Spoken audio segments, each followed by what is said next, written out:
Welcome to the Speaking of Women's Health podcast.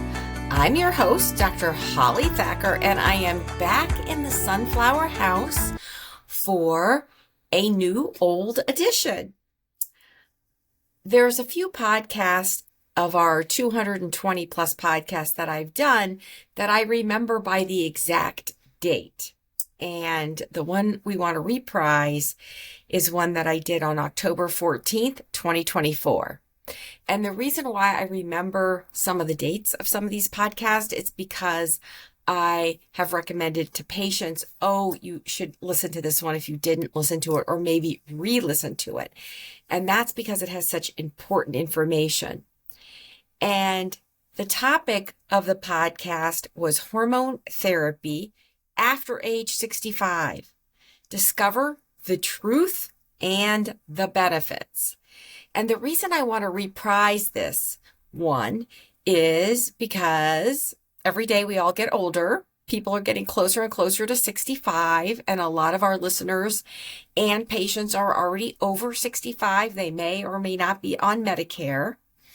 And the podcast that I did was based on CMS data for American women on Medicare, followed for well over a decade, over 11 million women with every single diagnosis possible.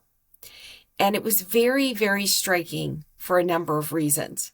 And the reason why it's important to go over this again and listen to the podcast again is because since then, in November of 2025, after decades of people like me and my colleagues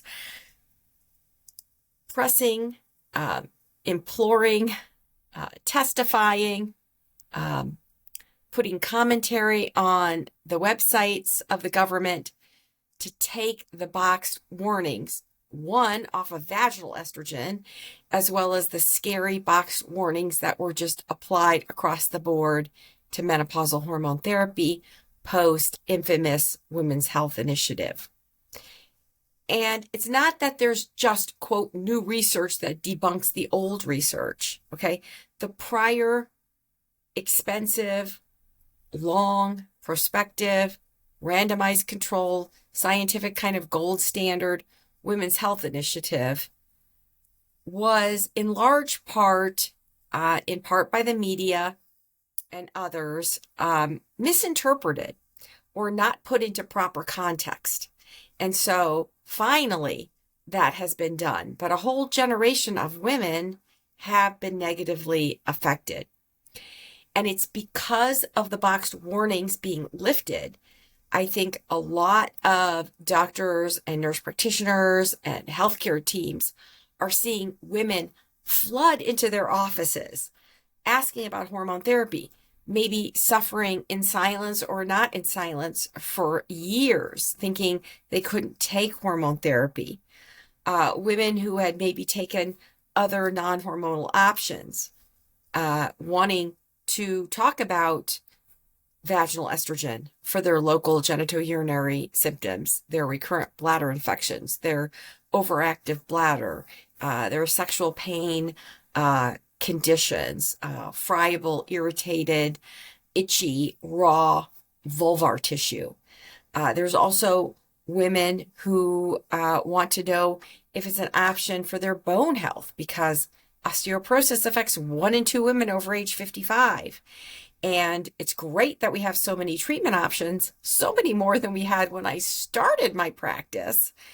For some women, they would prefer to consider estrogen therapy. So there's a whole lot to unpack. And because there has been a surge in interest, a surge in demand, that's part of the reason we've had shortages of the estrogen patch. Wall Street Journal's covered it, a lot of major newspapers. It's all over social media. I did a podcast earlier this year about what to do in the case of patch shortages. And it's not just the patch. We have had sometimes supply issues with the 100 milligram or 200 milligram dose of prometrium, which is natural progesterone mixed in peanut oil. There have been some supply issues with oral hormone therapy, including the oral bioidentical estrogen progesterone Bijuva, which is mixed in MCT, medium chain triglyceride coconut oil. In fact, I had a patient the other day was so surprised that she got her prescription mailed to her door within a day of ordering it, which was very impressive. I'm like, be happy about that. I've had to have patients order their hormone regimens on a variety of Canada drug websites because of supply chain problems. Sometimes cost has been an issue, and that generally has been an issue for a long time based on the pharmacy benefit managers kind of controlling people's formulary. And I always encourage women, just because something's not on your formulary, or just because you have prescription insurance that you're paying for, doesn't mean you have to follow the insurer's instructions or what big pharmacy like Express Care or CVS Caremark or Optum RX or any of these big pharmacy benefit manager plans. It doesn't mean that's your only option or only choice. And some patients find that paying cash, they can actually get the brand name of a hormone as opposed to the generic paying the same or more money, quote, going through their insurance. And so it's a complicated issue. I've covered it on speakingofwomenshealth.com. There's a lot of workarounds, whether it's the trumprx.gov site, going maybe directly to the manufacturer and bypassing the pharmacy benefit managers. GoodRx.com allows for people to get kind of the crumbs or the kickbacks from the pharmacy benefit managers in the form of coupons. And it's amazing if you just open up GoodRx.com, put the prescription that you're looking for, have Wi-Fi on so that it looks at your geographic area, and it will pull in all the surrounding pharmacies for that medication for either 1 month or 3 months supply. And it will show you such a wide variety of cost. So it really does pay to be a consumer. And it also pays to be up on not just the latest research, but it being correctly interpreted by people practicing in the field with a lot of experience. And nothing is completely risk-free. Nothing is completely safe and 100% effective for everyone. But what I impart to my trainees, fellows, residents, colleagues, patients is that if you look at the standard to which menopausal hormone therapy has been held up to and compare it to any other medication, an antibiotic, a blood pressure medicine, cholesterol lowering medicines, things that are prescribed regularly, common old medications that have been around for a long time, as well as some of the newer kids on the block. The level that hormones were held up to, essentially having zero risk and complete benefit, is not like anything else.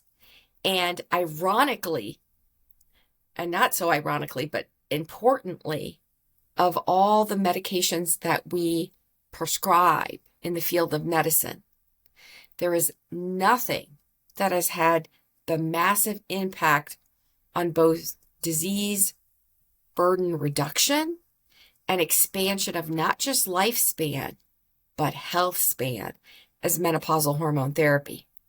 And like a lot of patients who come to see me, many who have to wait a long time, which physician referrals help get you in sooner. We also have our concierge custom fit program that can accelerate appointment times. And we have information about that on our speakingofwomenshealth.com site. And I hope to have our administrative assistant, Brenda, who's a woman of multi-talents, who takes incoming calls and helps get this coordinated and scheduled on a future podcast to talk a little bit more about that program. But that being said, I know that my colleagues, partners, my team, as well as physicians across the country are seeing women flood into their office, many of them over 65, wondering, is it too late? Can I take hormone therapy because of X, Y, or Z? Do I need it? I want it. Is it too late? And unfortunately, many women are just being turned away and told, well, you're over 65, it's too late. And that's not appropriate. Certainly, we like to start hormone therapy, menopausal MHT, within 10 years of menopause and or under age 65. Now, I have some patients who don't go into menopause till 59. So maybe when they're 68, they're still within that 10-year time period. Conversely, some women have early menopause much before age 45. So at age 65, they've already had 20 years potentially of no hormones. And that's why it's critically important to date the hormonal age of menopause, not just when your period stopped, but actually getting blood work, which the American College of OBGYN group doesn't really emphasize a lot about checking hormone levels, and certainly they can fluctuate a lot. Another problem with getting hormone levels is biotin B7 can interfere with many lab assays. And I did a whole podcast on biotin because so many women are on it. So many women care about hair, and over age 40, it's harder to grow hair. 40% of women have 40% less hair. And if there's excessive scalp aging, which can accelerate during menopause, that can be very difficult on the hair follicles. So it's a hot topic, but I can tell you that only about 1 in 10,000 women are biotin deficient, B7 deficient, who need biotin for hair growth. And because these mega doses many times don't make a difference and they interfere with the lab, you've got to be very careful about it and certainly stop those hair vitamins a good 72 hours before blood work. That being said, checking an FSH, follicle stimulating hormone, and an estradiol level, particularly if you've had a hysterectomy but still have ovaries, if you have a Mirena or Liletta levonorgestrel intrauterine device that causes lack of periods, it's good to check hormones. If you're taking most hormonal contraceptives that have synthetic estrogen, you cannot check the estrogen and the FSH, and you actually have to be off it for far longer than a week or two to even get even slightly reliable levels. Now, if you're on a progestin-only pill with an estrogen patch, many times we can get an FSH and estradiol. If you're on Natassia, which is natural estradiol in a hormonal contraceptive that's formulated to treat abnormal uterine bleeding, we can check an FSH and estradiol. With Nexstellis, that has 3 milligrams of drospirenone, good for skin and hair, and a natural E4 estatrol, we can attempt to get an FSH and estradiol and see where you're at, as opposed to where it's just completely worthless with the synthetic estradiol. Some women are on 4 milligrams of Slind, which is enough to suppress ovulation, and usually the FSH does go down, but sometimes it's still hovering around 20, and if you persistently get that over time with age and symptoms, we may be able to make that diagnosis of menopause and then switch to a menopausal range hormone regimen, not an ovarian control regimen. So that being said, what about women who clearly are 10 years past their hormonal age of menopause and are clearly well past age 65? It's not that you can't take hormone therapy. It's just that the incredible benefits on life prolongation, reductions of potential memory loss and Alzheimer's, and reduction in cardiovascular disease are likely not going to be there like we can say in younger women.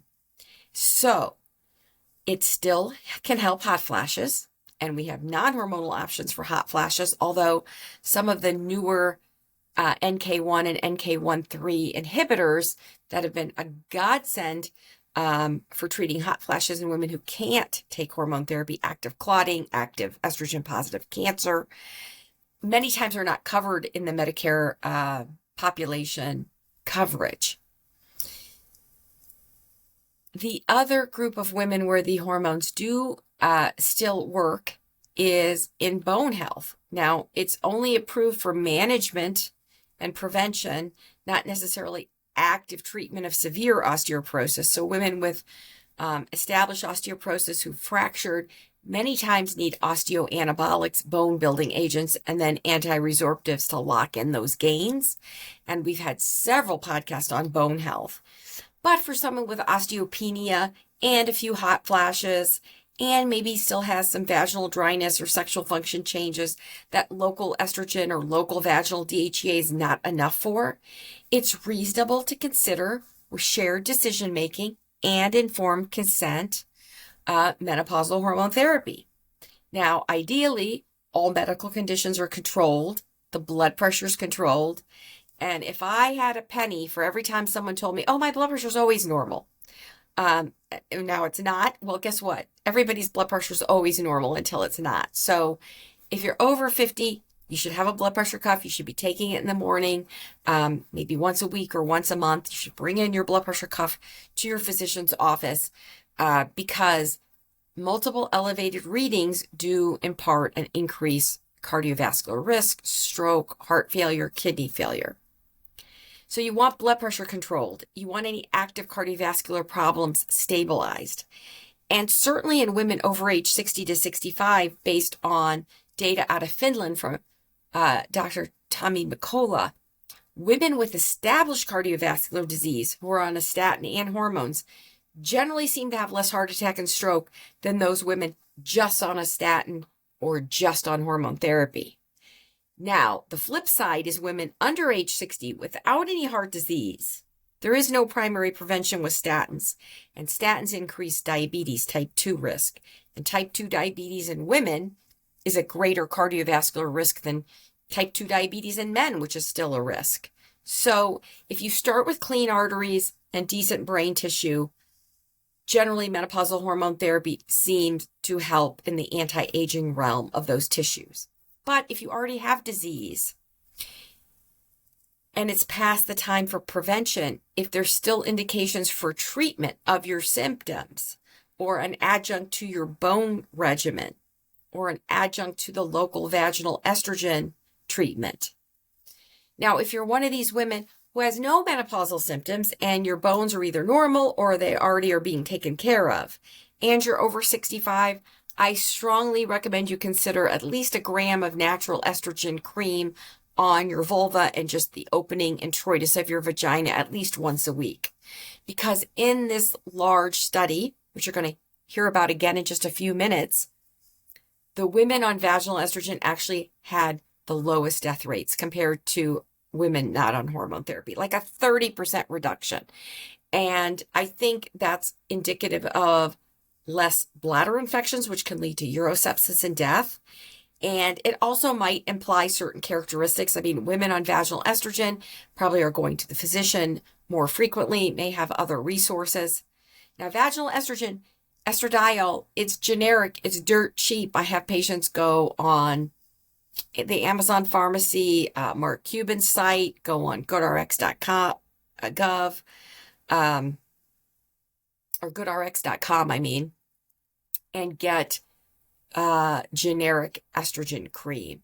There are tablets. I don't see them dissolve very well. There are coconut inserts in Vexi, which a lot of my patients will go on Medicare and get for $50 a month, especially if they don't like creams, which are a little messier. But you can get estradiol cream pretty dirt cheap. And the Premarin vaginal cream has 10 different estrogens in it, and that's a little less volume. It's only half a gram. And you can get a year's supply of that on various Canada drug sites for under $100. So really, hopefully for most people, cost should not be prohibited. And so without further ado, we're going to reprise that last podcast. Remember, be strong, be healthy, and be in charge.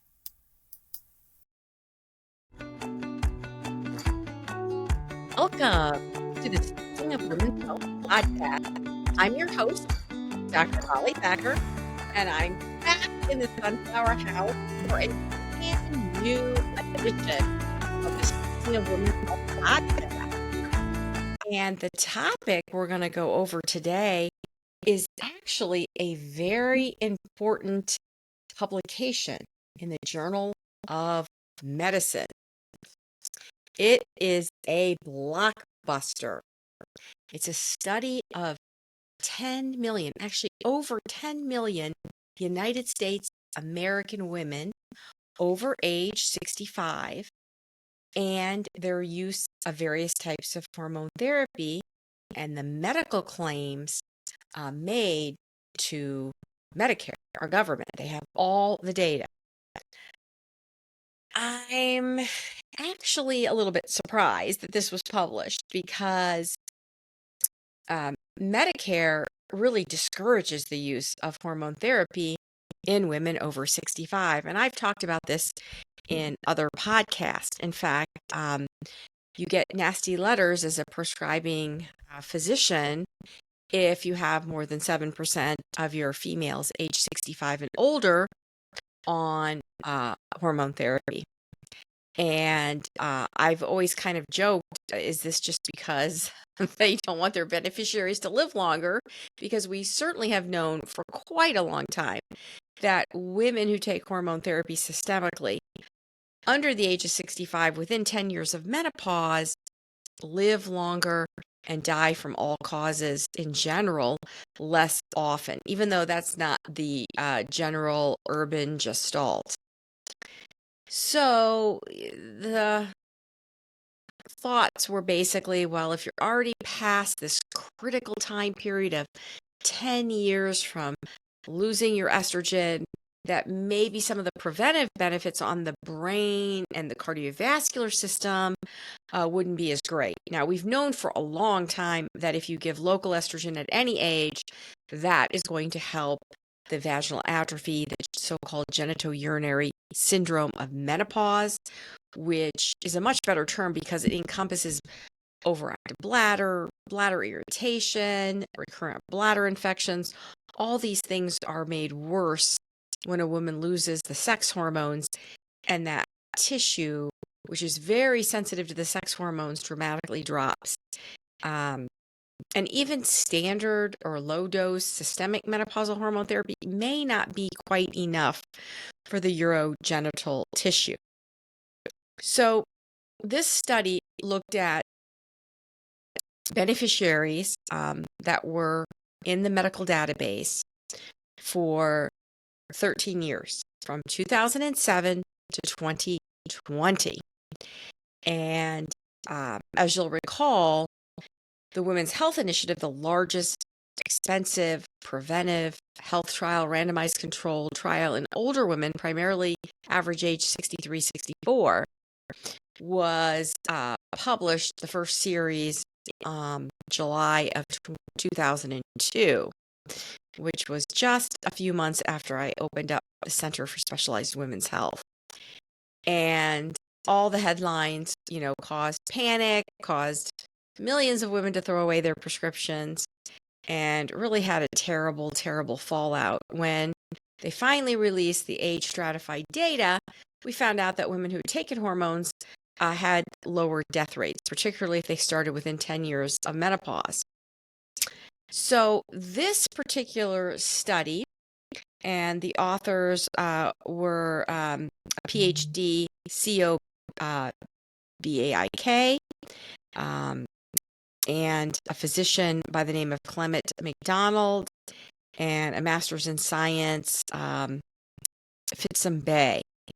And so they published this in April of 2024, and we have this study actually summarized and bookmarked on our Speaking of Women's Health website. So if you don't have that bookmarked, speakingofwomenshealth.com, under the drop down under news, you'll see us post this study. And the implications of this is very important because we do have a lot of women over age 65 who want advice and counseling. And unfortunately, most physicians, nurse practitioners, prescribers, physician assistants will frequently say, oh, over 65, you should just stop. They discourage a lot of times inappropriately women under age 65 from not taking hormone therapy. So this is really very disappointing. In fact, I just saw a lady today in the office, and I followed her for years for perimenopause, got her situated with menopausal treatment, doing well on low-dose hormone therapy. Her bone density was improved. Her symptoms were controlled. She had no side effects. And she still required a little bit of local estrogen because the systemic dose was pretty low. We tend to lower the dose after age 65. And she just said, well, I wonder if I'm supposed to come off of it now. And I'm like, this is someone that I've seen and reevaluated and given her, access to the latest information, which has constantly reinforced that you do want to treat estrogen deficiency. I said, well, you're not going to spontaneously make estrogen again, and you can certainly go off treatment, but then we will definitely have to use something to treat the osteoporosis, which actually had improved osteopenia, and you may have to actually use more local treatment for your vagina and bladder. And I said, what's different? What's making you think? Are you having side effects or problems, or is it an expense issue? And she just remarked, well, my primary care doctor said I should get off of it. I'm like, yeah, because your primary care doctor probably doesn't want to get, letters saying, don't prescribe this. This is considered high risk based on really old criteria, the old beer criteria. So I hope this study is used to change recommendations. But if it's like anything else, like the box warnings on vaginal estrogen, which shouldn't be there, still are there. So, and people have been working on that for a long time. So whatever large governmental alphabet agencies say isn't really always the latest and greatest. And so that's why, in order to keep you strong and healthy and in charge, we want to bring you the latest information in health, wellness, and certainly working to dispel these myths and misunderstandings. So after July of 2022, all the pharmacy database records saw huge plummeting of hormone therapy. And it's disappointing because women still were entering menopause and they still were estrogen deficient. Many of them had hot flashes. Many of them lost bone. Many of them had other menopausal symptoms, that can range from all sorts of things, from hair thinning to poor sleep to brain fog. And we've covered a lot of these topics in depth in prior podcasts. We have well over 100 podcasts now. And so people that are new to this, you might want to take some time to scroll back over prior topics. You can also go on the website, speakingofwomenshealth.com, and just put in a topic you're interested in, space podcast, and then search, and it should bring up podcasts on that topic. So the WHI was really devastating for a generation of women, and that's because overall health outcomes are better in women who are not hormonally deficient. And risk for mortality, certain cancers, and cardiovascular outcomes in this study of women, it was not a randomized controlled trial. It looked at all women in the database, and obviously it looked at just what prescription they were on and what the list of diagnoses were. And but it's powerful because there's so much data, and the information on diagnosis and claims and prescriptions, it's not 100% accurate, but it's about as accurate as you can get looking at medical records. And they broke things down based on the hormone therapy types like plain estrogen, oral, patch, vaginal, progesterone, natural oral, synthetic progestin, and also just women who only use local vaginal treatments. And they looked at several different outcomes. And it's important to note that age doesn't necessarily make hot flashes go away. And you can be 5 years, 10 years, even 20 or 30 years past your final last menstrual period, which is generally the time that you enter into menopause, which is a retrospective diagnosis. Symptoms don't go away. And the bone loss, which occurs to half of women, continues. And the genitourinary symptoms can continue over time. I think I'll post on my website with a link in the show notes from the book that I wrote, The Cleveland Clinic Guide to Menopause. I have a slide that looks at estrogen levels and then onset of disease and when it comes on. And looking at that, because I wrote this several years ago, the book, and then I updated it when I podcasted my book at the beginning of last season in 2023, The Cleveland Clinic Guide to Menopause. I noted that we just talked about the classic areas of what happens after menopause. Half of women have hot flashes, half of women lose bone, and about 80% can have some genitourinary symptoms. I didn't include other things like general longevity or cardiovascular outcomes or cancer outcomes, dementia, which of course is a big concern for the 65 plus crowd because 1 in 2 women have dementia by age 85. But the ones that really aren't disputed and that are clearly linked and that generally stabilize or get better in the vast majority of women, kind of stuck to that. So there were 10.9 million women that were looked at. They looked at the prescription drugs, the medical records, and they got the data from the Centers of Medicare and Medicaid Services, CMS. And the health outcomes they looked at, and they looked at, as I mentioned, estrogen, progesterone, progestin, as well as the doses and strengths and what the route of administration. And they looked at all-cause mortality because that is the most inarguable bad outcome, basically, that you could have, which would be death. And that's not really disputed. You're either alive or you're dead. And if you're dead, you're not making any more claims for Medicare. They also looked at cancers that women are very concerned about, such as breast cancer, ovarian cancer, endometrial uterine cancer, as well as lung cancer and colorectal cancer. And colorectal cancer is really rising in younger people. Heart disease, the number 1 cause of death in women, was looked at with breakdowns of congestive heart failure, myocardial infarction, which is a heart attack or MI, and of course, AFib, which is more common in women over 65, and then the dreaded dementia, senile dementia of the Alzheimer's type. So only 14% of women over age 65 during this time period from 2007 to 2020 used any type of hormone therapy. And furthermore, the percent of women age 65 and older using any hormone therapy declined from 11.4% at the beginning of the study to only 5.5% in 2020. And in the late 20-teens, we already had the mortality data with the Women's Health Initiative. So I think that's really extremely unfortunate that the numbers of use has kept decreasing. And death incidence in this study was much lower among women who used any type of hormone therapy compared to those who used none, which of course was the majority of women.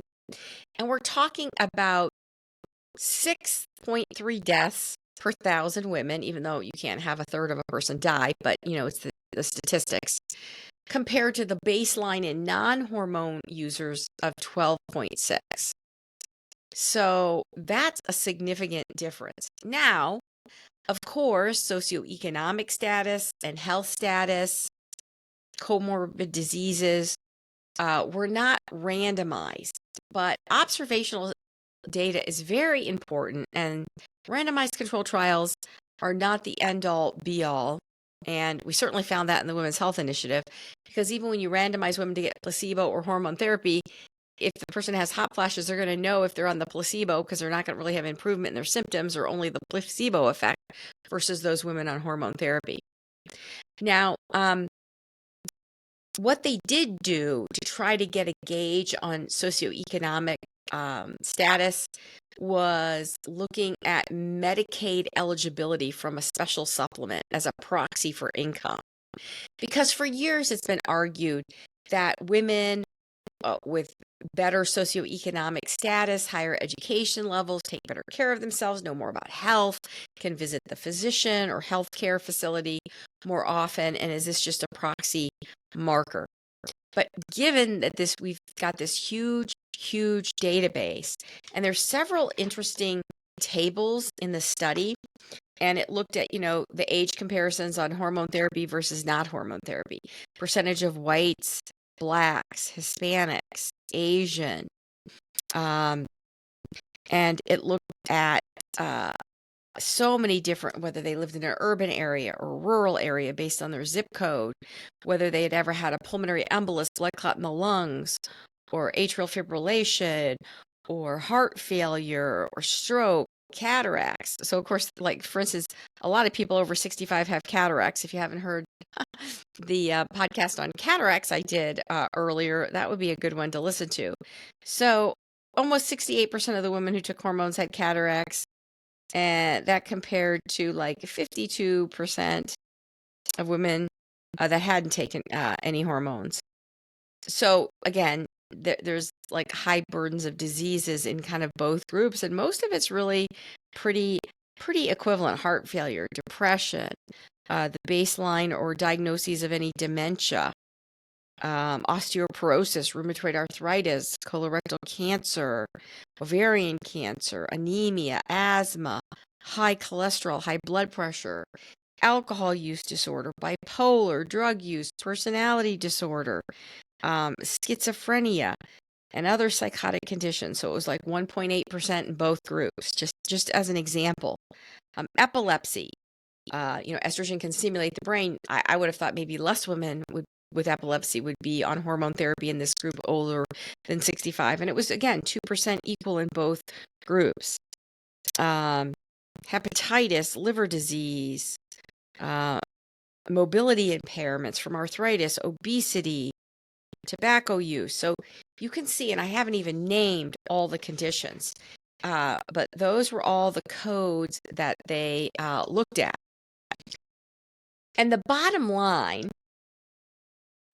and before I get to the bottom line, just to remind you, you're listening to the Speaking of Women's Health podcast, and I'm your host, Dr. Holly Thacker. We're in the second season, 2024, talking about this blockbuster study of over 10 million United States women over 65. And the bottom line of this study, which looked at 13 years of data of U.S. older women, that vaginal estrogen, transdermal hormone therapy, and oral estrogen therapy were all associated with reductions in mortality risk. 30% if they were on vaginal, 20% if they were on transdermal, and 11% on the oral estrogen. Now, that doesn't mean that only vaginal is better. And certainly, we know from the randomized controlled trial of the Women's Health Initiative that estrogen alone in women with a hysterectomy reduces breast cancer well into the 70s. We also know that women that are likely just to be on estrogen systemically are most likely not women that have a uterus, because you have to protect the uterus and give a woman progesterone or progestin. And also, from what I see, is that during this time period, because of pharmacy benefit managers and drug pricing, and I go into that quite a bit on my podcast on how to save money on medicine, and you can also read the article that has lots of great links. Vaginal estrogen, even though it's been around for decades, sometimes insurances and Medicare are trying to charge women like $500 for a little tube. So to be on vaginal estrogen, I wondered if it's a little bit more of a proxy for being extremely motivated, maybe in an intimate relationship, maybe a little more socioeconomic status. Seeing that there was more mortality reduction with lower doses in transdermal kind of goes along with our concerns about oral estrogen in a higher dose after 65 is known to increase the risk of stroke, 1 extra case per 1,000 women. But because the women in all the groups in general did better and had much less burden of disease. This has changed my practice in that I'm a little bit more flexible and not so rigid about you need to reduce the dose, we need to do transdermal, because there are some women, based on their personal circumstances, their finances, their lifestyle, who really prefer one type of treatment over another. And so it's really not one size fits all. I mean, menopausal medicine is easy in that you don't want hormonal deficiency, but it's very nuanced in terms of what's the best, most individualized, appropriate regimen for a woman. And when these authors looked at women who had used estrogen and compared it to those who had never used estrogen or who had stopped it, and looked at reductions in death rates, and reductions in several cancers and heart problems, it's very impressive. Now, generally speaking, the lower doses, along with transdermal and vaginal preparations, had somewhat better risk profiles. So that does kind of generally reinforce guidelines. We saw a 19% mortality adjusted hazard rate, which was 0.81, 16% reduction for breast cancer, 13% reduction of lung cancer. So that was very interesting, had a tight confidence interval, 12% reduction for colorectal cancer, 5% reduction for congestive heart failure. That surprised me. I would have thought that would have been a little better. And interestingly, a 3% reduction for venous thromboembolism. I mean, I have seen women who had a provoked blood clot have physicians say, oh, you can't be on any hormones ever. And the DOPS study, the Danish osteoporosis study, which was for 10 years and gave oral estrogen and oral progestin, granted it was to women under age 65, that showed reductions in deep venous thrombosis. So, we can't be so absolute. There was 4% less atrial fibrillation, and importantly, 11% reduction in acute MI, and only 2% reduction for dementia. And I think with the brain, even though we're learning new things about estrogen receptors in the brain dramatically increasing in postmenopause, and maybe the window of brain benefit may be greater. So I'm not an absolutist. I really try to diagnose the age of menopause historically, hormonally, and menstrually, and they're not always exactly the same. And some women are in menopause, but they're not really hormonally deficient because their ovaries and their adrenal glands make enough hormones, and their metabolism is such that they really don't get into deficiency symptoms till later. So I'm not so strict always about the years. I would certainly prefer to start hormone therapy within 10 years, if not 6 years of menopause. But there's really no absolutes. And certainly in women who don't want systemic hormones, maybe they don't have hot flashes, they don't want to take anything. If they do need something for vaginal atrophy, I'm more likely to want to pick a vaginal estrogen these days, as opposed to vaginal DHEA, which is so excellent because it doesn't affect the uterus. It boosts estrogen and testosterone. We use it for low sex drive. It's less expensive. Usually, not always. The commercial one can be more expensive depending, but we can compound a slightly higher percent and still be compliant with the federal law. And the research shows the higher percent, 1%, is better for climax and sexual function. But especially if a woman doesn't have a uterus or endometrium, then I would really generally favor vaginal estrogen. And the Women's Health Initiative showed that vaginal estrogen, compared to those who weren't on it and weren't on systemic hormones, had better outcomes. So it's really ridiculous to have any boxed warning on vaginal estrogen, products like they have for heart attack and so forth. Now, looking at conjugated equine estrogens, of which the brand name is Premarin, comes in lots of different doses. 0.625 is the Mernish round tablet. That's kind of the standard. My whole career, I've always seen a decent subset of women who've taken Premarin versus transdermal bioidentical estrogen, and there's something in it that they feel better. It's like more of a kick. And there's 10 different estrogens, and it's not directly comparable to just plain estradiol orally or by patch. And there was a 23% reduced risk of breast cancer diagnosis, while the so-called bioidentical estradiol showed the 12% reduction, so less. So when I see women at high risk for breast cancer or breast cancer survivors, if I'm not worried about high triglycerides or blood clot, and they're specifically very concerned about their breast, I generally prefer oral conjugated estrogens. And I know that there was a big mantra for a long time that, oh, it's just safer if you use transdermal. And in some cases, it may be marginally better, but I don't think we can be so absolute. Now, interestingly, the study, there were women getting injectable estrogens, which that would be high dose. And I'm not sure why anybody was doing that, but apparently there are people doing that. So they had them in their database, and they did show an increased risk of heart disease with high dose injectables, and also oral estrogens increased the risk of stroke by 8% and dementia by 3%. And probably the memory loss in women over age 65 in the MIM study, the memory study that was an offshoot of the Women's Health Initiative, if you increase the risk of stroke and pick off parts of the brain, obviously there's going to be more cognitive decline.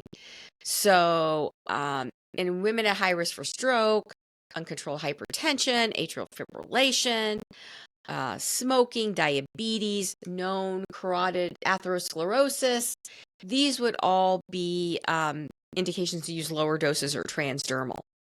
But I have plenty of healthy women who are 70, 80, and 90, and they want their oral estrogen and Premarin, and they've done well on it. And so it's an option. I mean, we have to sometimes take this hubris as if we think we know everything when we don't. It's so important to listen to the patient. In the study, overall, the use of estrogen alone was 10 times greater than estrogen and progestin, or only progesterone alone. And twice as many women were on vaginal estrogen than systemic. And that's, again, not surprising because so many women are just pulled off of it and told they can't take it.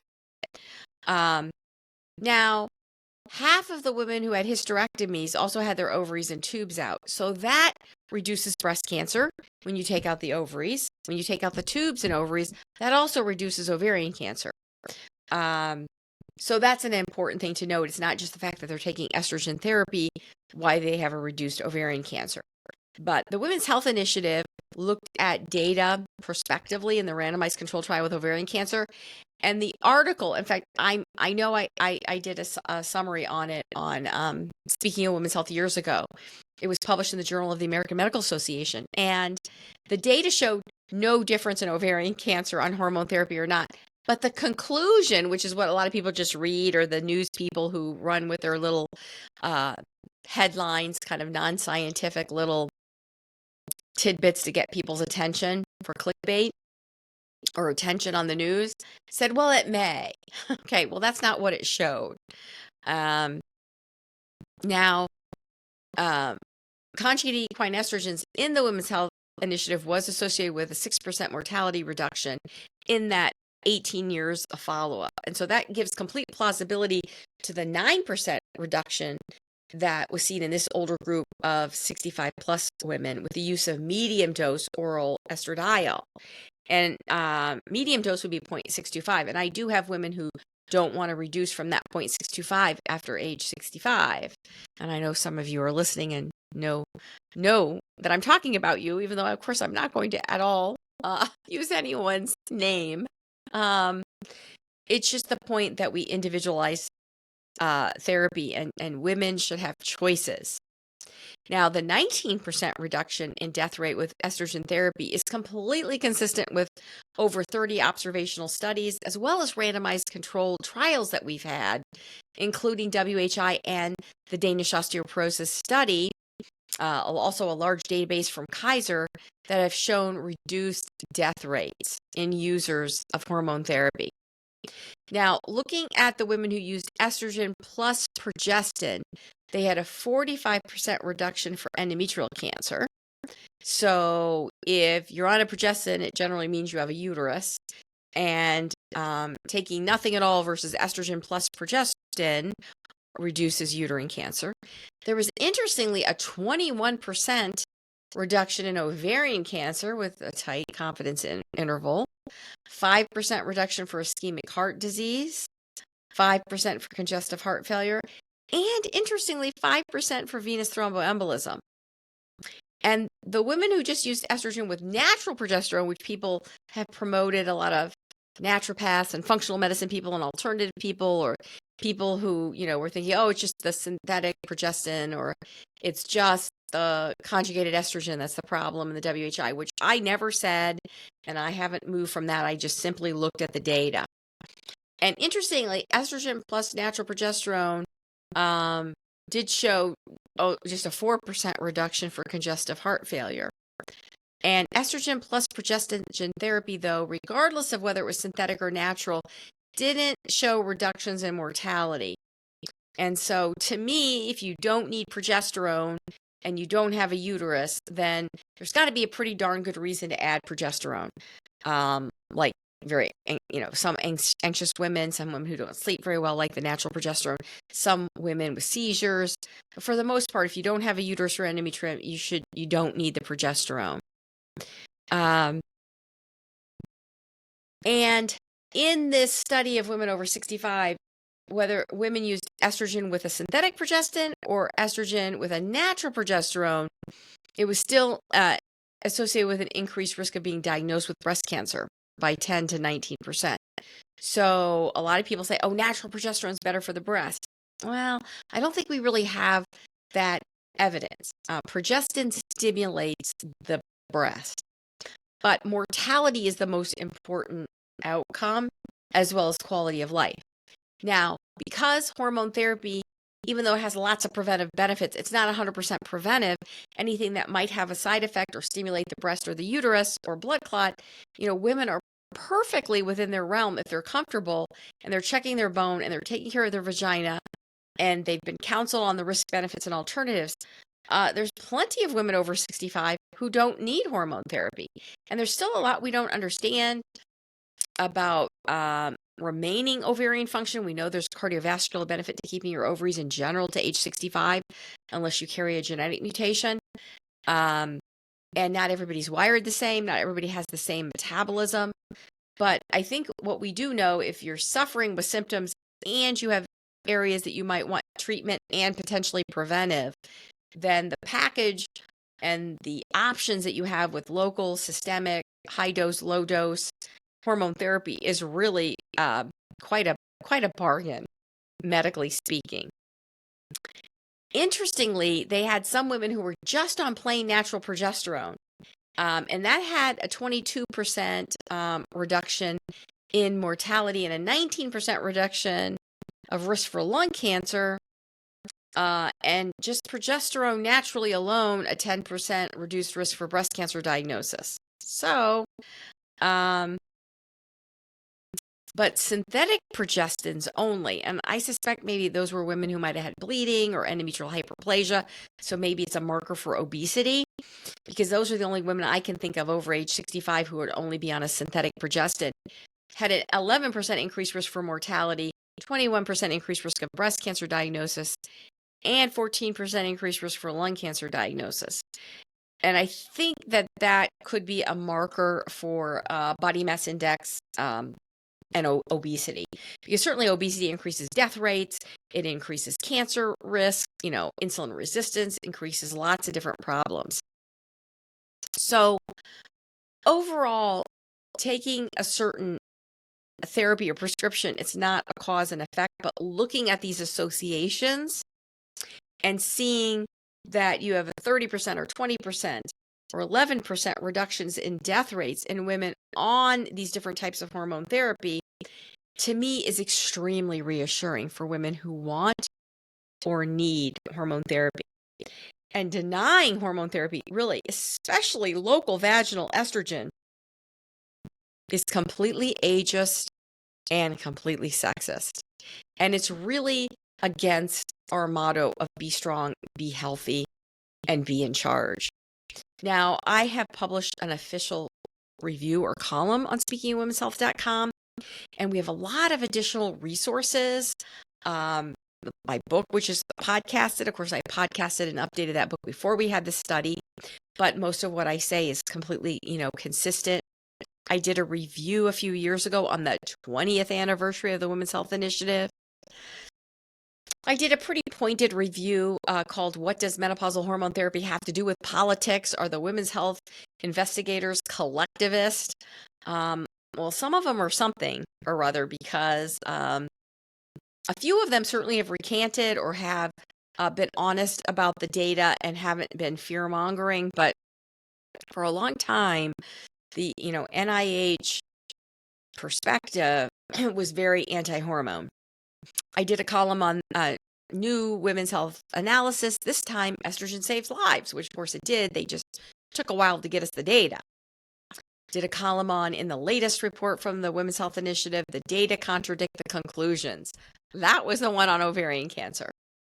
Also, we published a link to a scientific study that I did with some colleagues on a case study of risk and effectiveness of compounded bioidentical hormones. That was all the rage after the Women's Health Initiative, because women still were hormone deficient, but they were terrified of prescription hormones. And certainly unregulated hormones are way riskier than getting prescription hormones, even high dose prescription hormones, even if you're over 65. And now the latest rage, unfortunately, and I think a lot of it's driven by finances, is pellets of giving women male levels of testosterone. And when you get that rush of testosterone, yes, you're going to feel like you can take on the world, and you've got energy and you're interested in sex. But long term, that's not natural. That's not the female state. And not all women, but many women get punished with androgenic side effects of, androgenic hair thinning, chin whiskers, deepening of the voice, irritability, acne, weight gain. Testosterone puts on muscle and can put on weight. So go running the other direction if somebody is trying to sell you a pellet, please. So thank you for listening and tuning in to another episode of Speaking of Women's Health. I'm so grateful for your support, and you can share this podcast with others. You can donate to our nonprofit, Speaking of Women's Health, and please leave us a 5-star rating. And to catch all the latest from Speaking of Women's Health, please subscribe or follow us and get the notifications so you know when we have a new podcast.